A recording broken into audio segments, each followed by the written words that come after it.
प्यारे विद्यार्थियों, कक्षा 6, 7, 8 के लिए यह वीडियो मैं बना रहा हूं और व्याकरण से संबंधित कुछ चीज़ें मैं बताऊंगा। तो देखिए, व्याकरण में महत्वपूर्ण सबसे क्या होता है, शब्द रूप और धातु रूप। तो अभी 6, 7, 8 के विद्यार्थियों को शब्द रूप और धातु रूप रटने चाहिए। बहुत ज़्यादा सूत्र वगैरह समझने की आवश्यकता नहीं है। आपको अभी क्या चाहिए कि शब्द रूप याद करें और धातु रूप याद करें। तो देखिए, धातु किसे कहते हैं, आज कुछ धातुओं के नाम मैं आपको बताऊंगा, धातुओं के बारे में बताऊंगा कि धातुएं क्या होती हैं। तो देखिए, जो शब्द रूप और धातु रूप आप पढ़ते हैं ना, तो जो धातु रूप होता है वह धातु से ही धातु रूप बनता है ना। तो धातु किसे कहते हैं, आप छोटी सी परिभाषा एक जानिए। क्रिया के मूल रूप को, क्रिया के मूल रूप को, क्रिया के मूल रूप को धातु कहते हैं। क्या कहते हैं भैया? धातु कहते हैं ना। तो धातु किसे कहते हैं? क्रिया के मूल रूप को धातु कहते हैं। माने जैसे आप क्रिया लिखते हैं क्या, पठति, तो आपकी ये क्रिया क्या है, पठति, लिखति ना, ये सब क्रियाएं हैं। तो इनका मूल रूप क्या है? तो जैसे पठति का मूल रूप क्या है भैया, पठ है। पठ धातु से पठति शब्द बना है और लिख धातु से लिखति बना है ना। तो पठ और लिख क्या है, ये धातु हैं ना, और ये क्या है, धातु रूप हैं। तो आप समझ गए होंगे कि धातु किसे कहते हैं, तो क्रिया के मूल रूप को धातु कहते हैं ना। और धातुओं में कुछ प्रत्यय लगा करके हम धातु रूप का निर्माण करते हैं। तो जैसे पठ धातु है, तो पठ धातु का हम रूप चलाएंगे पठति पठतः पठन्ति, लिखति लिखतः लिखन्ति लिख का चलाएंगे। तो ये तो क्रियापद हैं, धातु रूप हैं, और इन्हीं का मूल रूप जो पठ है ये क्या है, धातु है। तो आप समझ गए कि क्रिया के मूल रूप को धातु कहते हैं। जैसे हमने लिखा गमिष्यति, क्या लिखा, गमिष्यति, तो गमिष्यति तो भैया क्रियापद है, गमिष्यति क्या है, क्रियापद है। तो लेकिन अब इसमें धातु कौन सी है पूछे, तो धातु इसमें है गम धातु। कौन सी धातु है, गम। गम माने जाना, तो गम धातु है और गम का अर्थ होता है जाना, और गमिष्यत रूप गम धातु से बना है ना। तो अब मूल रूप क्या है, गम है, और ये क्रियापद बन गया गमिष्यति, तो गम धातु से गमिष्यत बन गया, तो गम यही धातु है। तो इसलिए हमने कहा क्रिया के मूल रूप को धातु कहते हैं ना। अब जैसे लिखा है कि पश्यति, क्या लिखा है भैया, पश्यति लिख दिया, ये क्रियापद हमने पश्यति। अब पश्यति में आप बताइए कौन सी धातु है ना।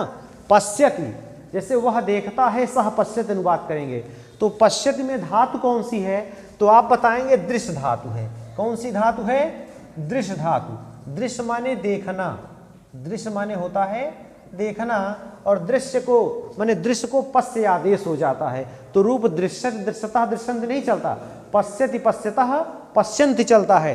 तो ऐसे आप जानिए कि धातुएं होती हैं। तो धातु जब आप जानेंगे तभी तो उसका रूप चलाएंगे। तो अब धातु ही आपको नहीं पता होगी तो आप रूप कैसे चलाएंगे। तो देखो, कुछ धातुओं के मैं नाम बता रहा हूं, आप धातुएं याद करिए कि कौन सी धातु और किस काम में आती है, किस धातु का क्या अर्थ होता है। तो धातु तो आप समझ गए कि क्रिया के मूल रूप को धातु कहते हैं। अब देखिए, कुछ धातुओं के नाम हम दे रहे हैं और आप लोगों को याद भी होगा ना, 10, 20, 25 धातुओं के नाम तो सबको याद होंगे, लेकिन आपको कम से कम 100 धातुओं के नाम याद रखने चाहिए। अब 100 धातुएं मिलेंगी कहाँ से, आप किताब पढ़ते हैं, बहुत सारी धातुएं उसमें प्रयोग की गई हैं, लेकिन हम लोग ध्यान नहीं देते। तो एक एक धातु इकट्ठा यदि हम करें तो हमारे पास बहुत सारी धातुओं का संग्रह हो जाए ना। और वैसे भी एक अचानक से आपको हो सकता है 20 धातु न याद आए, तो लेकिन आप इसको करेंगे तो आप कर पाएंगे, ज़्यादा से ज़्यादा धातुएं आपको याद हैं। तो देखिए, पठ धातु है, पहली कौन धातु है, पठ, और ये बिल्कुल सरल धातु है, सबको आता है ये। पठ माने क्या होता है भैया, पढ़ना, पठ माने पढ़ना। तो अच्छा, इसका लट लकार का रूप मैं भी लिख दे रहा हूँ कि इसका रूप चलता कैसा है। लकार तो 10 होते हैं, लकारों की संख्या 10, लेकिन 5 लकार ही हम लोग पढ़ते हैं। तो 5 लकार में सिर्फ लट का मैं रूप लिख रहा हूँ। तो पठ का चलेगा पठति पठतः पठन्ति, पठति, पठतः, पठन्ति। ये रूप हो गया पठति, पठतः, पठन्ति। ऐसे आपको 100 धातुओं का फॉर्मेट बनाना है। आपको धातुओं के नाम लिखो, धातुओं का अर्थ लिखो और उसका लट लकार का आप रूप लिखिए। तो जो लट का रूप तैयार हो जाएगा तो हम लोट लकार का भी रूप लिखेंगे, एक लाइन केवल। फिर लंग लकार का भी एक लाइन लिखेंगे। तो पांचों लकारों का एक एक लाइन आप सिर्फ लिखिए। अगर एक एक लाइन आप लिख लेते हैं तो आगे का आप बना लेंगे, लेकिन कम से कम एक एक लाइन तो आपको याद हो। तो जैसे पठ का हो गया पठति, पठता, पठन्ति। अब देखिए गम धातु है, तो गम धातु का माने क्या हो जाएगा? जाना। गम माने जाना। जैसे अंग्रेजी में आप गो याद करते हैं कि गो क्रिया है, गो माने जाना ना, तो वैसे गम, गम धातु है और इसका अर्थ होता है जाना। तो इसका रूप लट लकार में कैसे चलेगा? गच्छति, गच्छति, गच्छतः, गच्छति, गच्छतः, गच्छन्ति, गच्छति, गच्छतः, गच्छन्ति। तो 2 धातु हो गए। अब चलिए तीसरी धातु हम लेते हैं, रुद धातु है। कौन सी? रुद। रुद माने क्या होता है? रोना। रुद माने रोना। जैसे आपको सरल अनुवाद दे दिया जाए कि वह रोता है, तो अगर रुद धातु का आपको रूप नहीं आ रहा है तो वह रोता है का अनुवाद आप कैसे करेंगे? तो जो दैनिक जीवन में जो क्रियापद हम प्रयोग करते हैं उनकी संस्कृत तो हमको आनी ही चाहिए। जैसे रोना है, हंसना है, खेलना है, खाना है, पीना है। मानो ये माने प्रतिदिन हम लोग ये क्रियाएं करते हैं, तो ये क्रियाएं तो हमको आनी ही चाहिए। तो रुद, अब देखिए इसका लट लकार में कैसे चलेगा रूप? रोदिति, रोदिति, रुदितः, रोदिति, रुदितः, रुदन्ति, रोदिति, रुदितः, रुदन्ति। तो ये भैया रुद धातु का माने इसी प्रकार से रूप चलेगा, रोदिति, रुदितः, रुदन्ति। तो रुद धातु महत्वपूर्ण धातु है ना। जैसे आपका पठति, पठता, पठन्ति वैसे नहीं चलता कि रोदति, रुदितः, रुदन्ति ऐसे नहीं चलता, रोदिति बनता है। तो ये विशेष है, इसको आप विशेष रूप से याद करें, रोदिति, रुदितः, रुदन्ति। चलिए और एक धातु और लेते हैं, तो क्रीड धातु है। क्रीड, क्रीड माने क्या होता है? खेलना। क्रीड माने खेलना। तो इसका रूप चलेगा क्रीडति, क्रीडति, क्रीडतः, क्रीडतः, क्रीडन्ति, क्रीडति, क्रीडतः, क्रीडन्ति। तो ये लट लकार का रूप है। तो लट लकार का जब आप 100 धातुएं ऐसे आप तैयार कर लें कि 100 धातुएं आपको आने लगे, धातुओं के नाम, उनका अर्थ और उनका लट लकार में रूप कैसे चलेगा। जब ये आप 100 धातुएं तैयार कर लें तो फिर आप लोट लकार उठाएं कि इन्हीं 100 धातुओं का लोट लकार में रूप चलाएं, और बस केवल प्रथम पुरुष के 3 वचनों में। फिर जब लोट लकार तैयार हो जाए तो आप लंग लकार, अगर आप 100 क्रियापद याद कर लेते हैं तो आपका धातु रूप का एक बहुत बड़ा चैप्टर आपका तैयार हो जाएगा और इससे आप बहुत आसानी होगी आपको आगे पढ़ने में। तो क्रीड का हो गया। अब देखिए अब एक धातु है आपका स्वप। स्वप माने भैया होता है सोना। स्वप माने सोना, और ये सोना चांदी वाला सोना नहीं है। और सोना जागना, हम लोग रात को सोते हैं ना और सुबह जग जाते हैं, तो सोने जैसे अनुवाद आ जाए वह सो रहा है या वह सोता है, तो फिर आप जब स्वप धातु, सोने वाली धातु आपको याद नहीं है तो आप अनुवाद नहीं कर पाएंगे। तो स्वप माने सोना, तो इसका रूप चलेगा स्वपिति, स्वपिति, स्वपितः, स्वपिति, स्वपितः, स्वपन्ति, स्वपन्ति, स्वपिति, स्वपितः, स्वपन्ति। तो इस प्रकार से आपको याद करना है। स्वप माने सोना और स्वपिति, स्वपितः, स्वपन्ति, ये हो गया।